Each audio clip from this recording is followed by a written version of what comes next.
قل يا عبادي الذين اسرفوا على انفسهم لا تقنطوا من رحمة الله. அல்லாஹ் சொல்கிறான், வரம்பு மீறி பாவம் செய்த என் அடியார்களே. அல்லாஹ் வரம்பு மீறி பாவம் செய்தாலும் அவர்களையும் தன் அடியானாகத்தான் அழைக்கிறார். லா தக்னது மின் ரஹ்மத்தில்லாஹ். அல்லாஹ்வுடைய அருளில் ஒருபோதும் நம்பிக்கை இழந்து விடாது. இன்னல்லாஹ யஃபிரு ذுனூப ஜமீஆ. அல்லாஹ் எல்லா பாவங்களையும் நிச்சயமாக மன்னிப்பான். பாவம் செய்து விட்டேனே அல்லாஹ் மன்னிப்பானா என்ற நினைவு உன்னுடைய உள்ளத்தில் ஒருபோதும் வரக்கூடாது. ஷிர்க், இணை வைக்கக்கூடிய பாவம் தான். அல்லாஹ் மன்னிக்க மாட்டார்.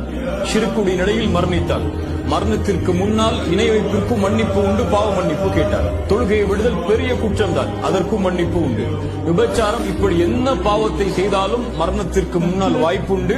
அல்லாஹ்வுடைய அருளில் நம்பிக்கை இழந்து விடாதே, அல்லாஹ் என்னை மன்னிப்பானா என்று அல்லாஹ்விடத்திலே மன்னிப்பை கேட்டால் எல்லா பாவங்களுக்கும் மன்னிப்பு உண்டு. ஏன் அல்லாஹ் மன்னிப்பான்?